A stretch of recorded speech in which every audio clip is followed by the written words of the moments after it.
Shalom and good morning.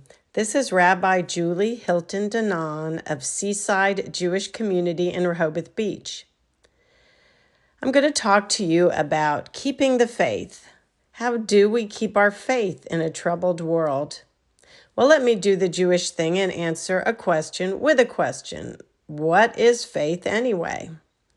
There was a recent story in the Cape Gazette about a message in a bottle that was returned after 17 years.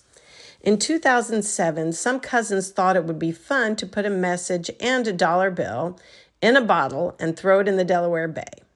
They wrote their first names and ages on the note, but left out identifying information.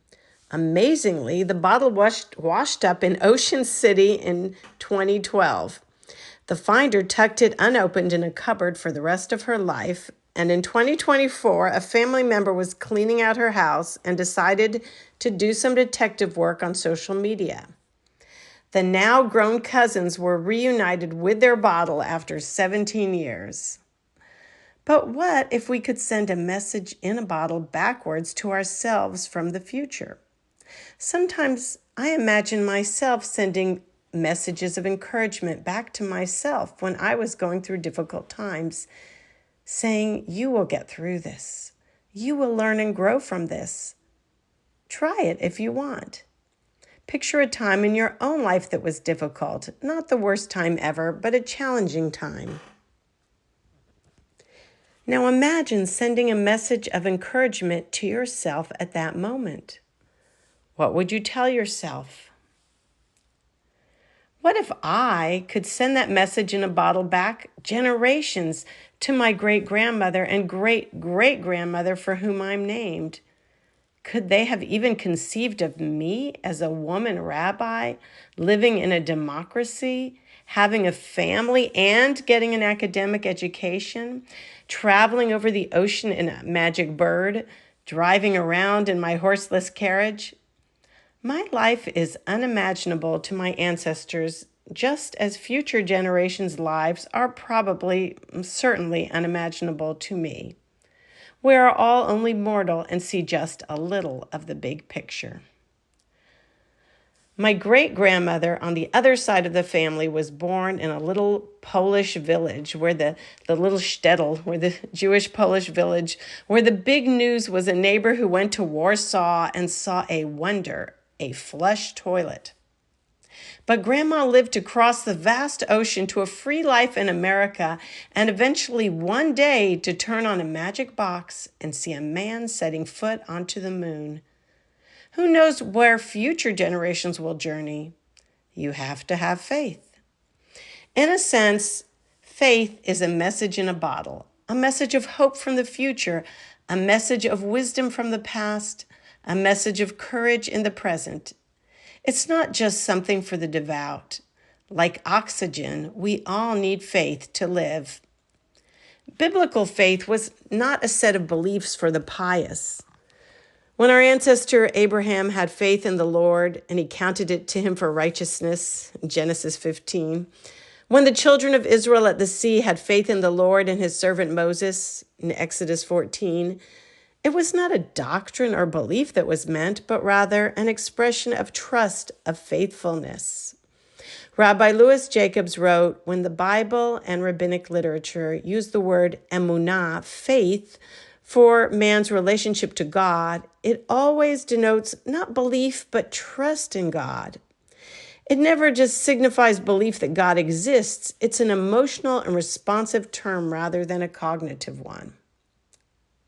The Hebrew word for faith, emunah, has connotations of to affirm, to be faithful, to be loyal and committed. And in fact, the word amen is related to it, and it suggests I uphold it, I affirm it. When someone says a blessing or a prayer and we want to sign on, we reply, amen. In the medieval period, as Jews had to explain and justify our tradition in contrast with powerful majority religions, the word faith began to have that secondary meaning of a belief or a creed. A great medieval rabbi known as Maimonides came up with 13 principles of the Jewish faith. Yet even today, Jews have many different beliefs about God and Torah, the scriptures, but we can be equally faithful to our heritage and our people. And faith is also not identical with hope. I hope that things will go well and go my way, but I have faith in a divinely given purpose and meaning to life, in creation's essential goodness, even when they aren't going my way. And faith, it's not the absence of doubt. One of my favorite commentators is known as the Maharal, or his full name, Rabbi Judah Loew, the son of Bezalel, in 16th century Prague. For this rabbi, the opposite of faith is not doubt. In fact, the opposite of faith is certainty. Rational thinking is crucial, but faith is for the most important things in life about which we can never be certain.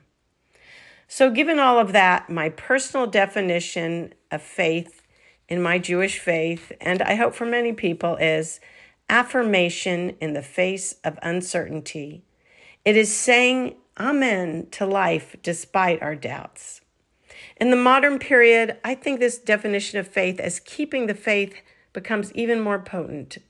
After the Holocaust, rebuilding the life of the Jewish people here in America and in the newborn state of Israel were both supreme acts of faith and faithfulness for our people. My teacher, the late Rabbi Zalman Schachter Shalomi, often spoke about the seminal images of the last century, including the atomic mushroom cloud on the one hand, the ultimate image of the human capacity for destruction, contrasted with the picture of the earth from space, Gaia, glowing blue, alive and vital in a vast sea of blackness. The global vision of our mutual interdependence and responsibility to preserve our sacred home. It is a dichotomy as stark as the words that Moses conveyed from God in the Torah. Life and death are set before you this day, blessing and curse. Therefore, choose life. Faith today demands a perfect blend of complete uncertainty and unwavering commitment. I pray that God will help us all to keep the faith, to continue to affirm in the face of uncertainty, to believe in ourselves, in our people, and in our human family, and to which I hope you can all reply, Amen. Again, this is Rabbi Julie Hilton Danan of Seaside Jewish Community in Rehoboth Beach, wishing you all good morning and shalom.